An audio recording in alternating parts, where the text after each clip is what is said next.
గత క్లాస్లో మనం భిన్న వర్గాల సంక్షేమాన్ని గురించి తెలుసుకున్నాం.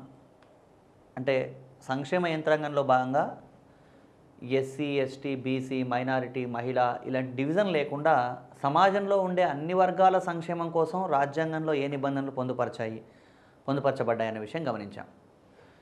ఈ క్లాస్లో ఒక్కొక్క వర్గానికి సంబంధించి రాజ్యాంగబద్ధంగా ఎలాంటి సంక్షేమం ఉందో తెలుసుకుందాం.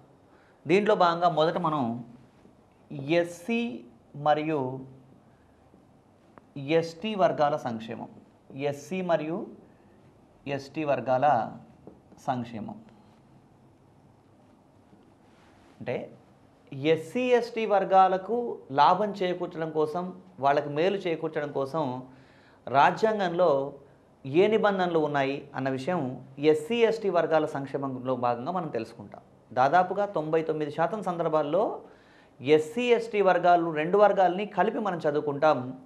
ఇది తెలుసుకున్న తర్వాత మళ్ళీ మనం కేవలం ఎస్సీ వర్గం కోసం, కేవలం ఎస్టీ వర్గం కోసం ఏమున్నాయో కూడా తెలుసుకుందాం.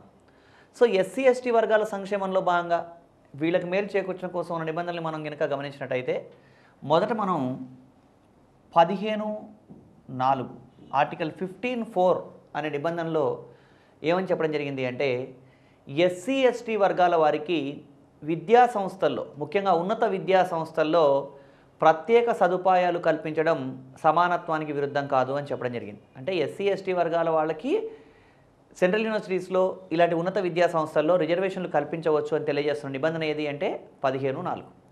అదేవిధంగా 16(4) అనే నిబంధన ఎస్సీ ఎస్టీ వర్గాల వాళ్ళకి ప్రభుత్వ ఉద్యోగాల్లో ప్రత్యేక రిజర్వేషన్ల గురించి తెలియజేస్తుంది. అంటే 16(4) అనే నిబంధన ప్రకారం ప్రభుత్వ ఉద్యోగాల్ని కల్పించడం విషయంలో ఎస్సీ ఎస్టీ వర్గాల వాళ్ళకి మనం ప్రత్యేక సదుపాయాలు కల్పించవచ్చు. దీంట్లోనే ఇంకా కొంచెం జాగ్రత్తగా అబ్జర్వ్ చేసినట్టయితే 16(4)తో పాటు 16(4)(a) అనే నిబంధన కూడా ఉంది. ఈ 16(4)(a) ఏం చెప్తుంది అంటే ఎస్సీ ఎస్టీ వర్గాల వాళ్ళకి ప్రమోషన్లలో కూడా రిజర్వేషన్లు కల్పించవచ్చు అని తెలియజేస్తుంది. జాగ్రత్త అండి.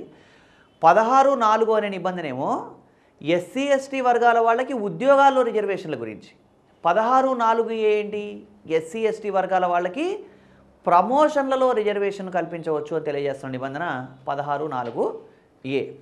అదేవిధంగా 16(4)(b) అనే నిబంధన ఏం తెలియజేస్తుంది అంటే బ్యాక్లాగ్ ఖాళీల విషయంలో 50% నిబంధన పాటించాల్సిన అవసరం లేదు అని చెప్తోంది. అంటే ఇది ఫర్ ఎగ్జాంపుల్ ఎస్సీ ఎస్టీ వర్గాల కోసం కొన్ని ఉద్యోగాలు కేటాయించడం జరిగింది అనుకుందాం. అలా కేటాయించిన ఉద్యోగాలు ఒక 100 అనుకుంటే 100 మంది ఆ ఉద్యోగాలని పొందడానికి అర్హులైన వ్యక్తులు లభించినట్టయితే ఏదైనా సందర్భంలో అప్పుడు దాంట్లో ఒక 30 పోస్టులు 40 పోస్టులు మిగిలినట్టయితే ఆ పోస్టుల కోసం ప్రత్యేకంగా ఒక నోటిఫికేషన్ ఇచ్చి ఆ నోటిఫికేషన్లో కేవలం ఈ ఉద్యోగాల కోసం ఎస్సీ ఎస్టీ వర్గాల వాళ్ళు మాత్రమే అప్లై చేసుకోవడానికి అర్హులు అని ప్రభుత్వం నిర్దేశించవచ్చు. ఎందుకు ఇలా మరి అలా నిర్దేశించడానికి సంబంధించి ఒక నిబంధన ఎందుకు పెట్టాం 16(4)(b) అని అంటే సుప్రీంకోర్టు జడ్జిమెంట్ ప్రకారం రిజర్వేషన్లు ఓవరాల్గా మొత్తం మీద 50% మించకూడదు. రిజర్వేషన్లు మొత్తం మీద 50% మించకూడదు అని సుప్రీంకోర్టు ఆల్రెడీ జడ్జిమెంట్ ఇచ్చి ఉంది.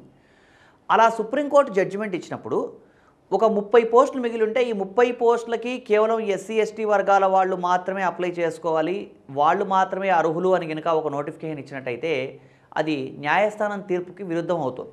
ఎందుకంటే 100% ఒకే వర్గానికి, ఒకే సామాజిక వర్గానికి నిర్దేశించినట్టు అవుతుంది. మళ్ళీ అది సుప్రీంకోర్టు తీర్పుకి విరుద్ధం కాకూడదు కాబట్టి ఏం చేశారంటే 16(4)(b) అనే అంశాన్ని పొందుపరిచి దాంట్లో ఏమని చెప్పారు అంటే బ్యాక్లాగ్ ఖాళీల విషయంలో 50% నిబంధన పాటించాల్సిన అవసరం లేదు. అంటే సుప్రీంకోర్టు తీర్పుకి ఇది వ్యతిరేకం కాదు, ఇది ప్రత్యేక సందర్భం, ఇది మినహాయింపు అని చెప్పడం జరిగింది. సో ఇది 16(4)(b). అదేవిధంగా ఆర్టికల్ 17.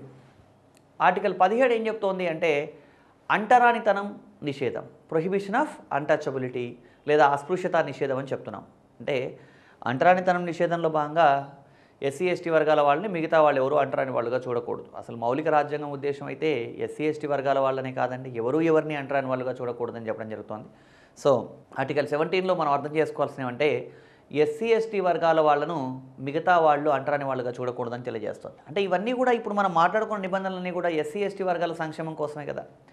అదేవిధంగా ఆర్టికల్ 17 తర్వాత మనకి ఎస్సీ ఎస్టీ వర్గాల సంక్షేమం కోసం ఏవైనా నిబంధనలు ఉన్నాయా అనే విషయం గమనించినట్టయితే దీంట్లో ఎస్సీ ఎస్టీ వర్గాల వాళ్ళకి ఈ విధంగా ఉద్యోగాల్లో, విద్యా సంస్థల్లో రిజర్వేషన్లతో పాటు చట్టసభల్లో కూడా రిజర్వేషన్లు కల్పించడం జరిగింది. అంటే లోక్సభలోనూ అదేవిధంగా రాష్ట్రాల విధానసభల్లోనూ ఎస్సీ ఎస్టీ వర్గాల వాళ్ళకి రిజర్వేషన్ కల్పించడం జరిగింది. అంటే లోక్సభ, రాష్ట్ర విధానసభల్లో ఎస్సీ ఎస్టీ వర్గాల వాళ్ళకి రిజర్వేషన్ కల్పించాము అంటే ఏంటది? ఆ వర్గానికి సంక్షేమానికి సంబంధించిన విషయమే అని మనం గమనించాలండి. అదేవిధంగా దీంట్లో భాగంగా ఇవన్నీ గమనించిన తర్వాత కేవలం ఎస్సీ సంక్షేమం ఏంటి, కేవలం ఎస్టీ సంక్షేమం ఏంటి అనేది కూడా చూడాలి. సో దానికన్నా ముందు ఇంకొక చిన్న నిబంధన కూడా ఇక్కడ తెలుసుకోవాలి. కామన్గా ఉండేటువంటి వాటిలో ఆర్టికల్ 335 ఏం చెప్తోంది అంటే ఎస్సీ ఎస్టీ వర్గాల వాళ్ళకి ఏవైనా ప్రత్యేక సదుపాయాలు కల్పించినట్టయితే అది సమానత్వానికి విరుద్ధం కాదని చెప్పడం జరుగుతుంది. కాబట్టి ఇది కూడా ఎస్సీ ఎస్టీ వర్గాల సంక్షేమంలో భాగంగా మనం చెప్పవచ్చు. ఇది ఎస్సీ ఎస్టీ వర్గాలకి ఉమ్మడి సంక్షేమం. ఎస్సీ ఎస్టీ వర్గాల వాళ్ళకి ఇద్దరికీ కలిపి రాజ్యాంగంలో సంక్షేమానికి సంబంధించి ఏం నిబంధనల్లో గమనించిన తర్వాత ఇప్పుడు కేవలం ఎస్సీ వర్గానికి సంబంధించినటువంటి ప్రత్యేక సదుపాయాలు కూడా మనం గమనించాలి.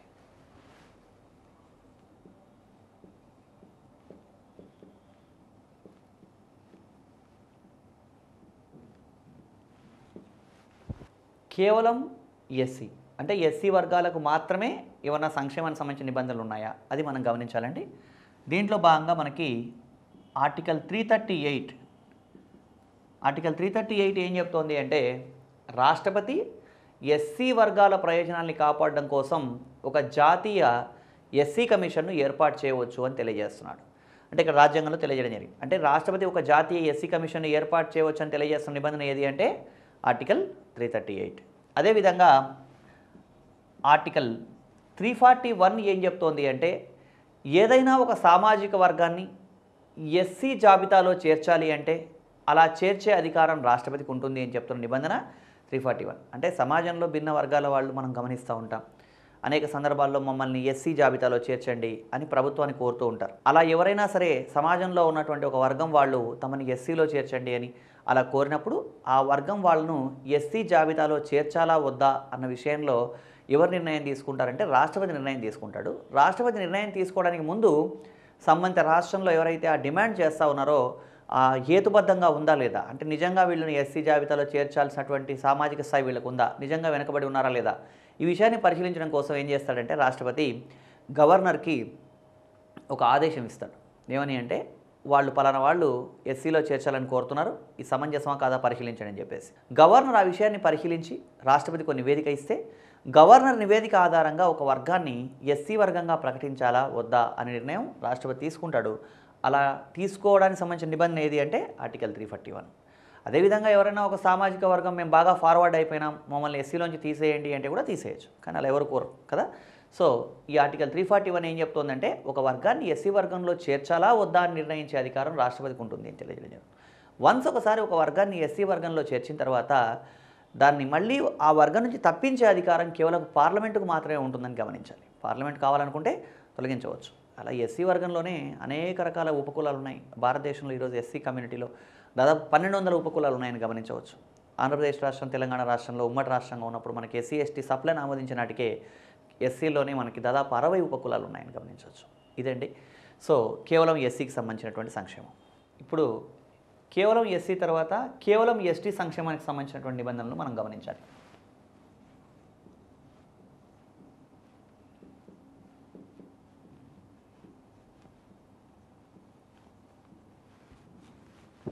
కేవలం ఎస్టీ వర్గం సంక్షేమం కోసం రాజ్యాంగంలో ఏ నిబంధనలు ఉన్నాయి లేదా ఏ అంశాలు ఉన్నాయని మనం గమనించినట్టయితే ఆర్టికల్ 19(1)(d) అదేవిధంగా ఆర్టికల్ 19(1)(e) అనేటువంటి నిబంధనల మీద ఉన్నటువంటి పరిమితులు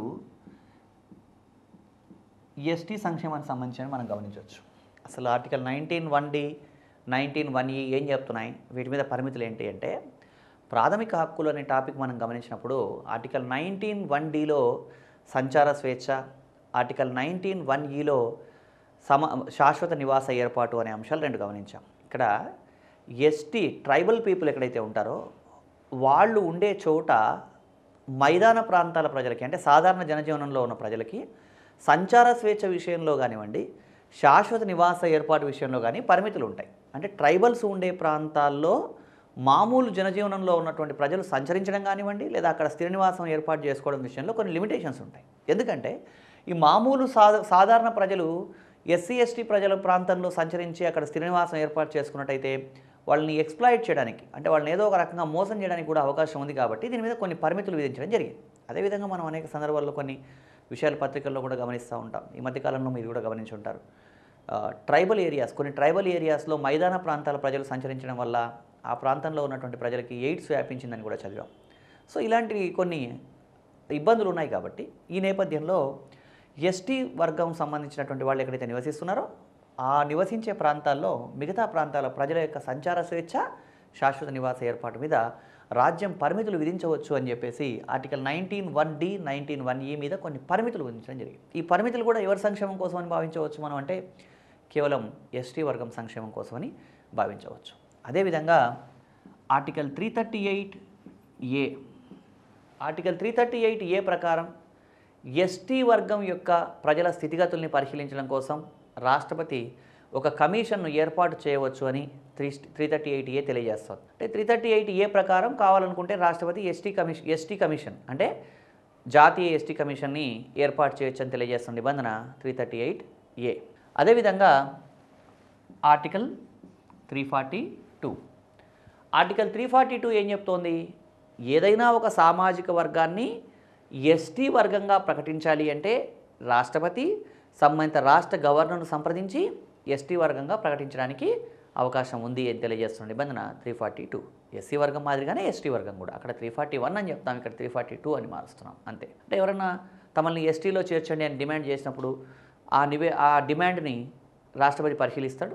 గవర్నర్కి తెలియజేసి గవర్నర్ సూచనల మేరకు గవర్నర్ లేఖ ఆధారంగా ఒక సామాజిక వర్గాన్ని ఎస్టీగా ప్రకటించాలా వద్దా అనే విషయాన్ని ఎవరు నిర్ణయిస్తారు అంటే రాష్ట్రపతి నిర్ణయిస్తారని తెలియజేస్తున్న నిబంధన 342.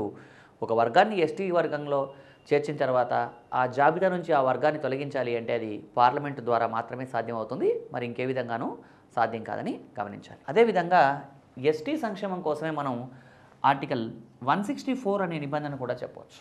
ఎందుకంటే కొన్ని రాష్ట్రాల్లో, స్పెసిఫిక్గా ఏ రాష్ట్రాల్లో అంటే మధ్యప్రదేశ్, ఛత్తీస్గఢ్, జార్ఖండ్, ఒరిస్సా, ఈ మధ్యప్రదేశ్, ఛత్తీస్గఢ్, జార్ఖండ్, ఒరిస్సా రాష్ట్రాల్లో గిరిజన సంక్షేమ శాఖ మంత్రిని నియమించవచ్చు. ప్రత్యేకంగా గిరిజన సంక్షేమ శాఖ మంత్రిని నియమించాలని చెప్పడం జరిగింది. అంటే మామూలుగా ఇతర రాష్ట్రాల్లో కూడా గిరిజన సంక్షేమ శాఖ మంత్రులు ఉన్నారు. కాకపోతే గిరిజన సంక్షేమ శాఖ మంత్రిని తప్పనిసరిగా నియమించాలని మిగతా రాష్ట్రాల్లో రూల్ ఏం లేదు. అంటే ముఖ్యమంత్రి అభిష్టం మేరకు ఒక సందర్భంలో గిరిజన సంక్షేమ శాఖ మంత్రి నియమించకుండా కూడా ఉండవచ్చు, అది ఆయన ఇష్టం.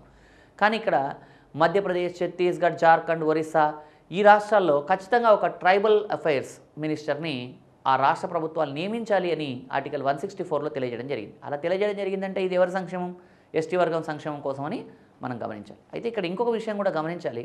ఆర్టికల్ 164 ప్రకారం మధ్యప్రదేశ్, ఛత్తీస్గఢ్, జార్ఖండ్, ఒరిస్సా రాష్ట్రాల్లో ట్రైబల్ వెల్ఫేర్ మినిస్టర్ని అపాయింట్ చేసిన తర్వాత అతనికి కావాలనుకుంటే ఆ సందర్భాన్ని బట్టి ఎస్సీ బీసీ వ్యవహారాలు కూడా అప్పగించవచ్చు. బేసికల్గా అతను ఒక ట్రైబల్ మినిస్టర్ అయి ఉంటాడు, కానీ అతనికి ఎస్సీ బీసీ సంక్షేమానికి సంబంధించిన అంశాలు కూడా అతనికి అప్పగించవచ్చు అని చెప్పేసి ఆర్టికల్ 164లో చెప్పడం జరిగింది. ఇవి మనకి కేవలం ఎస్టీ వర్గానికి సంబంధించిన నిబంధనలు. మనం అందరి సంక్షేమం చూసాం. ఆ తర్వాత ఎస్సీ ఎస్టీ వర్గం సంక్షేమం, కేవలం ఎస్సీ, కేవలం ఎస్టీ సంక్షేమం కూడా గమనించడం జరిగింది. నెక్స్ట్ కేవలం బీసీ సంక్షేమానికి సంబంధించి ఏమైనా నిబంధనలు ఉన్నాయా?